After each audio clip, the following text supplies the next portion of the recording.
सभी बच्चों का भौतिक विज्ञान की क्लास में स्वागत है। आज इंटरमीडिएट का हम एक चैप्टर लेके आए हैं जो कि पहले से चल रहा है। चैप्टर का नाम है इलेक्ट्रोस्टैटिक पोटेंशियल एंड कैपेसिटेंस। इसमें आज का छठा लेक्चर है, यानी पार्ट 6 आपको हम पढ़ाएंगे। 6 वीडियो है, छठा वीडियो, 5 इससे पहले दे चुके हैं। आज के वीडियो में एक ऐसा टॉपिक लेके आए हैं जो हर साल 7 सेट आते हैं। 7 सेटों में कम से कम 3 में ये आज जो टॉपिक पढ़ाएंगे ये कम से कम 3 में होता है। आपके पास कौन सा आता है, यही हो सकता आ जाए, तो बहुत अच्छा टॉपिक है आज का। क्या टॉपिक है देखिए, हमने हेडिंग डाल दिया है समांतर प्लेट संधारित्र की धारिता, capacitance of parallel plate capacitor, यानी कि समांतर प्लेट संधारित्र की धारिता के बारे में हम आपको पहले पढ़ा चुके हैं।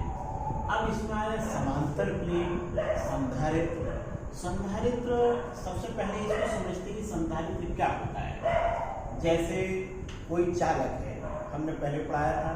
चालक में क्या है, जब हम आवेश का संचय करते हैं, यानी जब आवेश को प्रवाहित करते हैं तो आवेश एक निश्चित मात्रा तक संचित हो पाता है, उसके बाद आवेश का क्षरण होने लगता है, यानी आवेश लॉस होने लगता है। आवेश का ज़्यादा से ज़्यादा कैसे संचय हो पाए, उसके लिए एक युक्ति बनाई जिसको हम संधारित्र कहते हैं।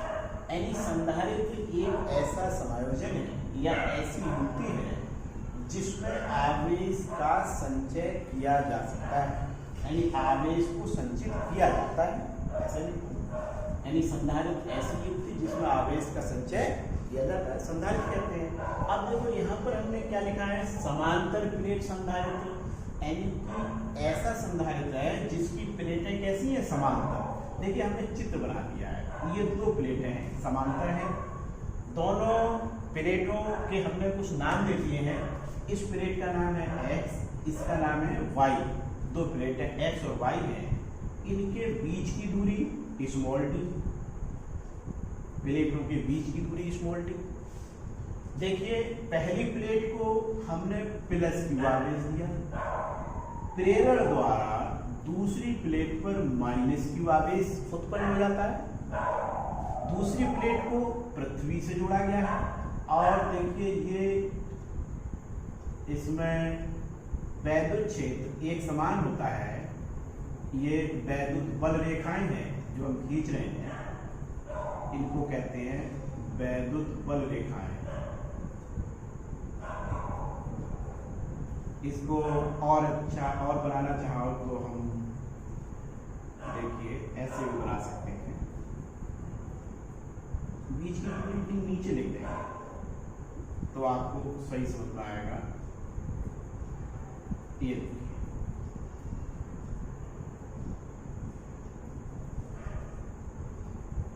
ऐसी युक्ति जिसमें आवेश का संचय किया जाता है, संधारित्र कहते हैं। और देखिए पहली प्लेट को प्लस q आवेश, दूसरी प्लेट पर क्या आवेश है, माइनस q। अच्छा, दोनों प्लेटें कैसी हैं, एक दूसरे के समांतर रखी गई हैं। दोनों प्लेटों का क्षेत्रफल a है, दोनों प्लेटों का समान क्षेत्रफल a है। अभी लैंग्वेज में लिखवा देंगे, यानी क्या लिखेंगे, माना 2 प्लेटें x और y एक दूसरे के समांतर रखी गई हैं।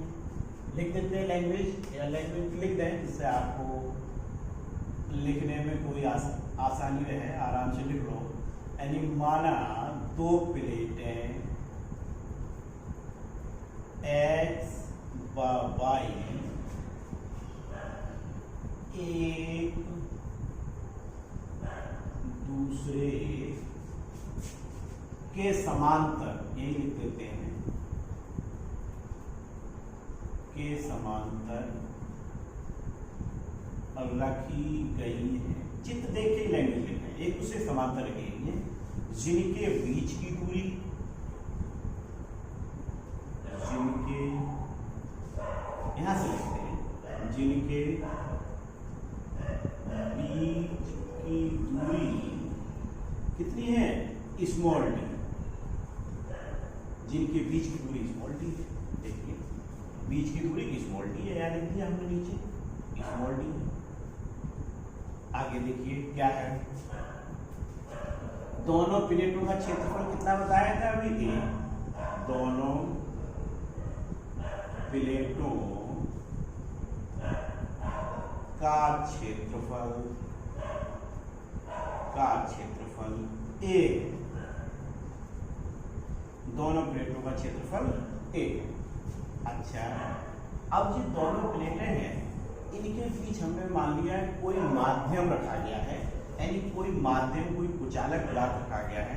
और ये देखिए ये हमने क्या बनाया है, ये दो स्टैंड हैं जिनको प्लेटों को स्टैंडों के सहारे रोका गया है। ये स्टैंड है, यहाँ पर हम और अच्छा बना सकते हैं। ये स्टैंड कुचालक होते हैं, विद्युत रोधी होते हैं। ये विद्युत रोधी स्टैंड है दो, और ये प्लेटों को समांतर रखे हुए हैं। देखिए दूसरी प्लेट को किससे जोड़ा गया है, पृथ्वी से। पहली प्लेट को कौन सा आवेश दिया गया है, +q, प्रेरण द्वारा दूसरी प्लेट पर -q आवेश उत्पन्न हो जाता है। दोनों प्लेटों के बीच की दूरी स्मॉल डी, दोनों प्लेटों का क्षेत्रफल ए। याद हो गया यहाँ तक। अब देखिए आगे क्या बताया, यानी कि माना प्लेटों के बीच, माना नहीं लाइन से ध्यान से लिख देते, माना प्लेटों के बीच कोई परावैद्युत, ये कोई लिखा है, कोई परावैद्युत माध्यम रखा गया है, माध्यम रखा गया है, जिसका परावर्तांक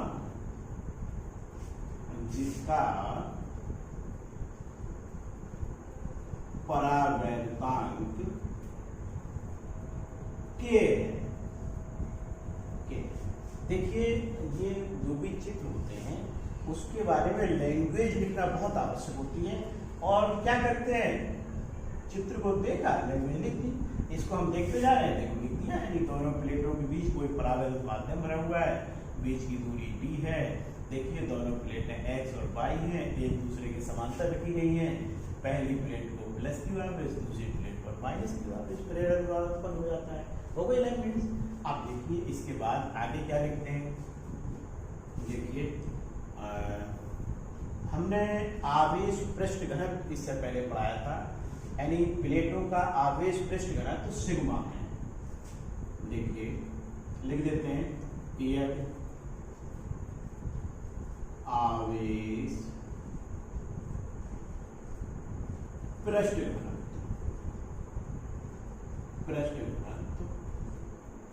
सिग्मा हो, तब एक सूत्र होता है सिग्मा = Q/A। सिग्मा बराबर Q/A। क्षेत्रफल A माना गया है, Q आवेश है। अब देखिए इनके बीच माध्यम क्या है, कोई माध्यम रखा गया है जिसका परावर्तन कितना है, K। तो माध्यम की वैद्युत क्षेत्र की तीव्रता लिख दो, प्लेटों के बीच माध्यम की वैद्युत क्षेत्र की तीव्रता, ये वैद्युत क्षेत्र की तीव्रता है, वैद्युत क्षेत्र की तीव्रता। बहुत इंपॉर्टेंट क्वेश्चन ये है, E बराबर σ/K/ε0। अगर माध्यम न हो तो यहाँ K नहीं आएगा, फिर σ/ε0 आएगा। बीच माध्यम है इसलिए ये सिग्मा आ गया। अब देखो सिग्मा की वैल्यू लगा दो, सिग्मा की वैल्यू लगा दें तो यहाँ क्या आ जाएगा, ये लिखिए इस लाइन में Q/K/ε0 सिग्मा का मान लगा दिया। अब देखिए प्लेटों के बीच वियोगांतर b हो, यानी यहाँ लिख देते हैं यदि प्लेटों के बीच व्योमांतर बीओ, तब E बराबर बी अपॉन डी, E बराबर बी अपॉन डी। ये सूत्र हम पहले पढ़ा चुके हैं। ये मान यहाँ लगा दो, यहाँ लगा दीजिए, यानी कि अतः देखो बी अपॉन डी, यानी E के स्थान पर बी अपॉन डी बराबर Q अपॉन के एप्सिलॉन 0 ए। अगर B बराबर लिखें तो क्या आएगा, देखो ये डी वहां बन जाएगा, क्यू डी अपॉन के एप्सिलॉन 0 ए। हमें क्या निकालनी है, धारिता निकालनी है, यानी अतः समांतर प्लेट संधारित्र की धारिता, समांतर प्लेट संधारित्र की धारिता सूत्र क्या होता है, C बराबर Q अपॉन बी। धारिता का सूत्र होता है, यहाँ B का मान लगा दो, ये सूत्र हम पहले पढ़ा चुके हैं। अब देखिए B का मान रखने पर यहाँ लिख देते हैं ऊपर, इससे आपको क्लियर हो जाएगा। अब देखिए C बराबर Q अपॉन B की वैल्यू लगा दो। B की वैल्यू देखो कितनी है, QB अपॉन के एप्सिलॉन 0 ए। देखिए यहाँ Q से Q कट जाएगा और नीचे वाला ये पद है, ये कहाँ पहुंच जाएगा, ऊपर। ये इतना बड़ा मात्र डेरिवेशन नहीं है, बहुत आसान है। एक बार फिर समझ लो क्या किया गया। देखिए दो प्लेटें थी, सबसे पहले है समांतर प्लेट संधारित्र की धारिता, यानी समांतर प्लेट, जैसा कि इसका नाम है समांतर, तो इसमें दो प्लेटें कैसी लिखी गई है, समांतर रखी गई है। दो प्लेटें समांतर हैं, एक्स और वाई, जिनके बीच की दूरी स्मॉल डी है। देखो बीच की दूरी स्मॉल डी है। पहली प्लेट को प्लस क्यू आवेश दिया जाता है, तो प्रेरक द्वारा दूसरी प्लेट पर माइनस क्यू आवेश उत्पन्न हो जाता है। ये हमने जो खींची ये वैद्युत रेखाएं हैं। अच्छा देखो दूसरी प्लेट को पृथ्वी से जोड़ा गया है, ये हमने लैंग्वेज लिख दी। दोनों प्लेटों के बीच कोई परावैद्युत पदार्थ भरा गया है, यानी परावैद्युत माध्यम है या परावैद्युत पदार्थ भरा गया है, जिसका परावर्तन कितना है, के परावैद्युत पदार्थ का मतलब होता है कुचालक पदार्थ, इसको कुछ भर देते हैं, कांच, मोम, अवरक, कुचालक। और ये प्लेटें भी विद्युत रूप, ये स्टैंड जो बनाए गए हैं, ये स्टैंड भी विद्युत होती है, ये स्टैंड तो। अच्छा देखिए यदि आवेश का पृष्ठ घनत्व सिग्मा हो, तब देखिए sigma equal to Q upon A. अच्छा प्लेटों के बीच माध्यम की वैद्युत क्षेत्र की तीव्रता, ये आ गया। अच्छा देखिए यदि प्लेटों के बीच विभवांतर B हो, तब E बराबर B अपॉन डी, ये पहले पढ़ा चुके हैं। देखिए ये भी E है, ये भी E है, बराबर हो गया। B बराबर त्रिची गुणा कर दी, ये आ गया। अतः समांतर प्लेट संधारित्र की धारिता C बराबर Q अपॉन B। अच्छा ये देखिए यहाँ पर हमने क्या करा, V का मान लगा दिया, B का मान लगा दिया तो आ गया Q अपॉन QD अपॉन के एप्सिलॉन 0 ए। कितना अच्छा टॉपिक है। इसके बाद देखिए इसमें ये पूछ लेते हैं कि जो धारिता है ये किन किन बातों पर निर्भर करती है, यानी ये जो समांतर प्लेट संधारित्र की धारिता है ये किन किन बातों पर निर्भर करती है। एक तो हमने ये बताया कि धारिता क्या होती है और धारिता किन किन बातों पर निर्भर करती है, ये क्वेश्चन पूछ लेते हैं। तो धारिता क्या हो, उसको संधारित्र क्या होता है ये तो हमने बता दिया, और संधारित्र की धारिता किन किन बातों पर निर्भर करती है ये पूछ लेते हैं।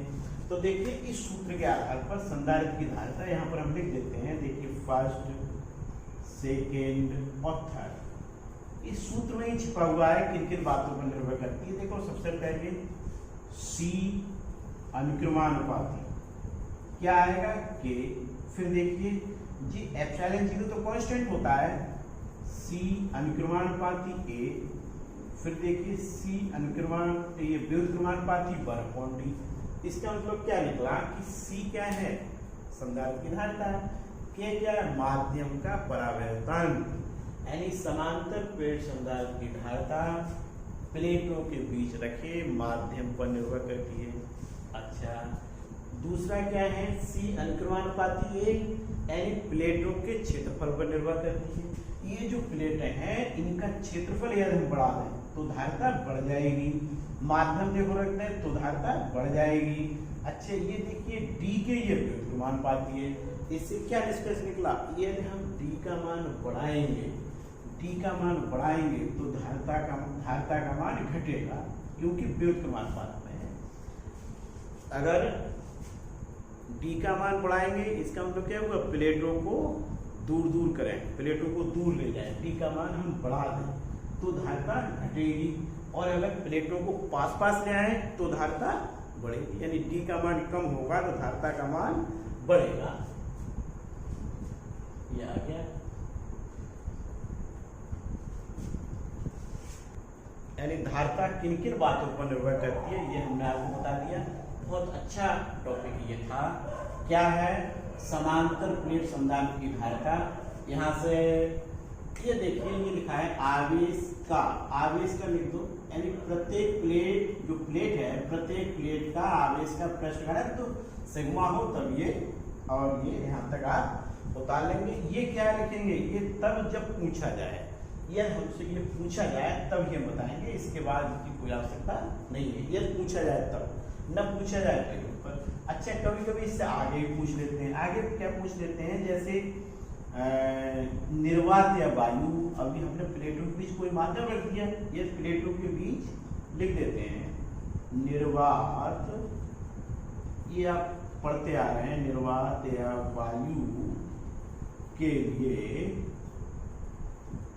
के बराबर 1, निर्वात या वायु के लिए के बराबर 1, तब देखिए ये क्या हो जाता है सी नॉट यानी सी 0 एप्सिलॉन 0 A अपॉन डी, ये है निर्वात या वायु के लिए वैद्युत धारिता।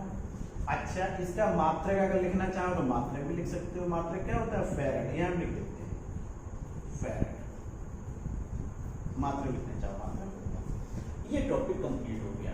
इसके बाद देखो हम अगला टॉपिक कराएंगे कि समांतर प्लेट संधारित्र की धारिता जबकि प्लेटों के बीच कोई परावैद्युत पट्टी रखी गई हो।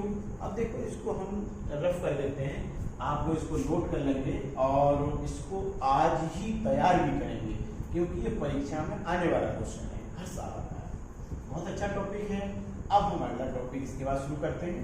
हम इसको रफ कर लेते हैं, क्योंकि हमें तो मिटाना ही पड़ेगा, आप लोग इसको लिख लेंगे।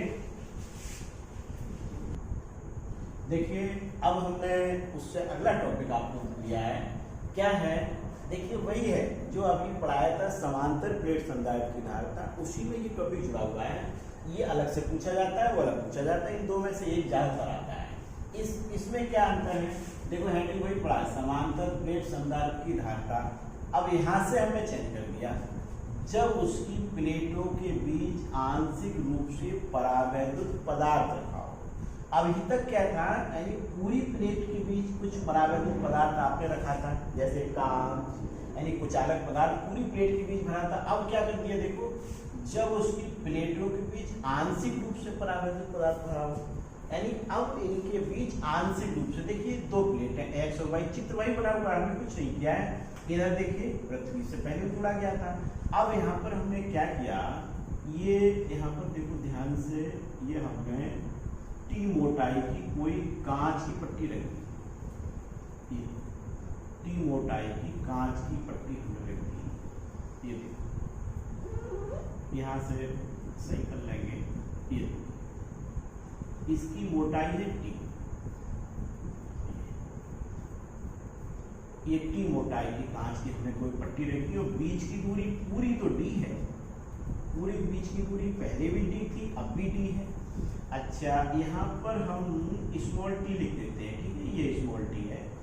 स्मॉल टी कहाँ से कहाँ तक है, ये केवल इतना है, यानी ये जो पट्टी रखी गई है उसकी मोटाई है ये। अब देखो क्या लैंग्वेज आएगी, माना दो प्लेट है एक्स और वाई एक दूसरे के समांतर रखी गई हैं, जिनके बीच की दूरी स्मॉल टी है। प्लेटों के बीच कोई स्मॉल टी मोटाई की कांच की पट्टी रखी गई है। ये लैंग्वेज लिख लो, देखो चित्र को देखेंगे लैंग्वेज लिखेंगे, क्या लिखेंगे, देखिए माना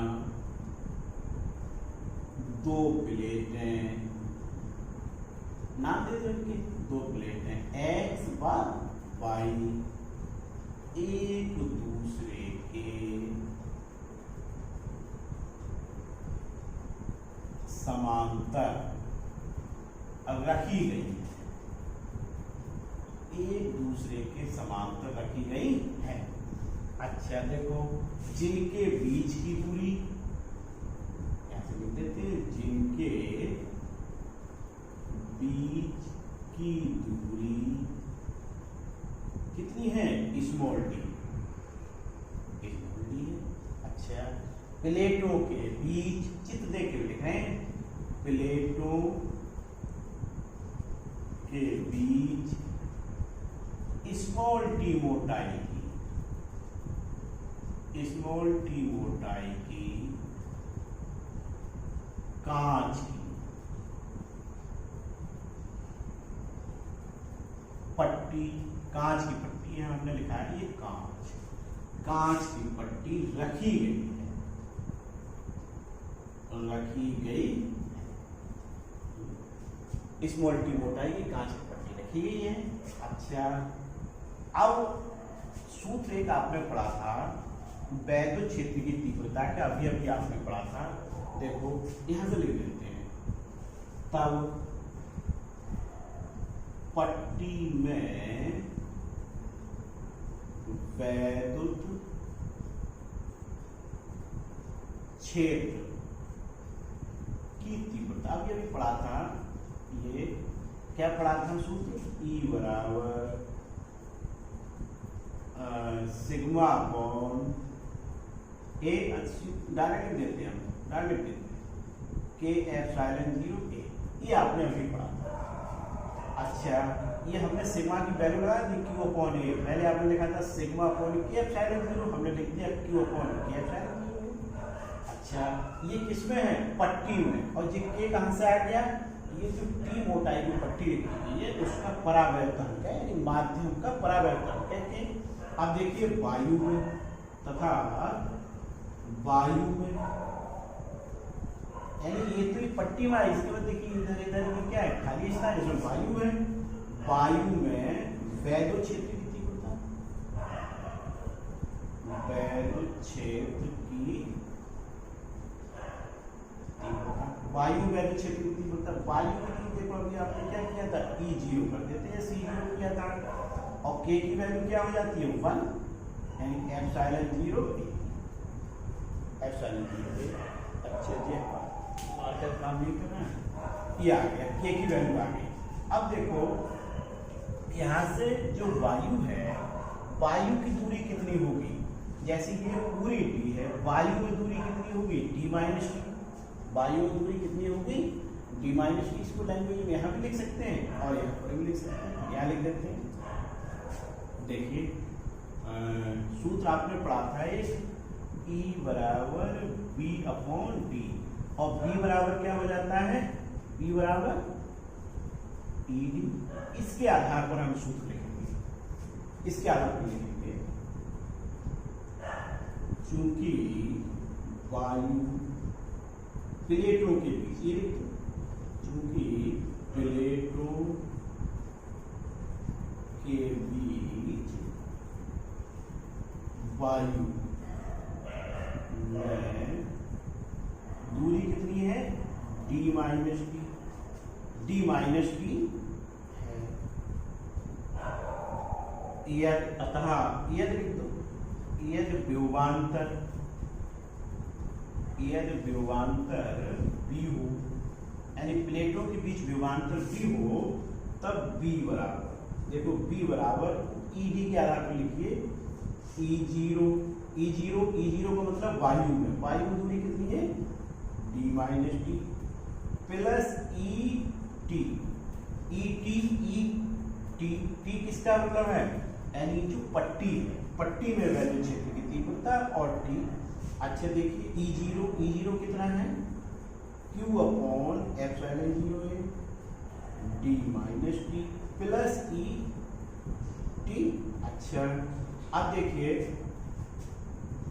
B का मान आ रहा है जी, E का मान यहाँ आप लगा, तो E का मान तो नहीं लगाया, E का मान देखिए क्या है, Q अपॉन के एप्सिलॉन 0 ए और टी ऐसा है। देखो दोनों में कुछ कॉमन भी आ रहा है। क्या कॉमन आ रहा है? क्यू अपॉन एप्सिलॉन 0 ए कॉमन आ रहा है, कॉमन ले लिया। यहाँ से कितना बचेगा? डी माइनस टी है, और यहाँ से देखो कितना बचेगा? टी अपॉन के, ये बचेगा। अच्छा अब हमें निकालना क्या है? यहाँ लिख देते हैं, निकालना क्या है हमें? धारिता। धारिता निकालनी है, समांतर प्लेट संधारित्र की धारिता, यानी ऐसे लिख देते हैं अतः धारिता। अतः धारिता, धारिता का सूत्र क्या होता है? C बराबर Q अपॉन V। धारिता का सूत्र C बराबर Q अपॉन V। अब देखो Q तो वैसा ही रहेगा, B का मान लगा दो, जैसे इससे पहले लगाए तो B का मान लगा दो। B का मान देखो क्या है, यहाँ हम लिख देते हैं C बराबर Q। B का मान यहाँ से देखो Q upon epsilon 0 A T minus T plus T upon के, ये आ गया। अब देखिए ये Q से Q तो जाएगा कट, और हम यही लिख देते हैं, आ जाएगा। देखो C बराबर epsilon 0 A T minus T plus T upon के, ये आ गया। यानी कौन सा व्यंजक आ गया? जब प्लेटों के बीच कोई पट्टी रखी गई हो। बहुत अच्छा डेरिवेशन था। देखिए एक बार फिर समझ लो, माना दो प्लेटें एक्स व वाई एक दूसरे के समांतर रखी गई हैं, जिनके बीच की दूरी डी है। प्लेटों के बीच टी मोटाई की कांच की पट्टी रखी गई है, जिसका परावर्तन के है। ये भी लिख सकते हो, लिख देते हैं, यहाँ लिख देते हैं, जिसका परावर्तन, जितनी लैंग्वेज लिख दो उतना अच्छा है, जिसका परावर्तन के। तब पट्टी में वैद्युत क्षेत्र की तीव्रता, देखो वायु में वैद्युत क्षेत्र की तीव्रता ये आ गया। अच्छा प्लेटों के बीच वायु में दूरी, वायु में दूरी का मतलब ये टी हटा दिया, कितनी है? डी माइनस टी है। यह विभवांतर बी हो, विभवांतर बी का मतलब यह प्लेटों के बीच विभवांतर बी हो, या पूरा लिख देंगे, यह प्लेटों के बीच विभवांतर बी हो, पूरा लिख देते हैं। यह प्लेटों के बीच, प्लेटों के बीच विभवांतर बी हो तब ये तब बी बराबर, अभी सूत्र बताया था, ई बराबर बी अपॉन डी के आधार पर बी बराबर ई जीरो। ई जीरो का मतलब वायु में दूरी, प्लस ई का मतलब पट्टी, ई के बाद क्या आएगी? यानी पट्टी में दूरी कितनी है? टी, यानी पट्टी की मोटाई कितनी है? टी। ये आ गया। अब हमने वैल्यू लगा दी, वैल्यू लगाने के बाद कॉमन ले लिया, ये पी का मान आ गया। निकालने क्या थी? धारिता सी बराबर Q upon V, Q upon V की वैल्यू लगा दी, आ गया।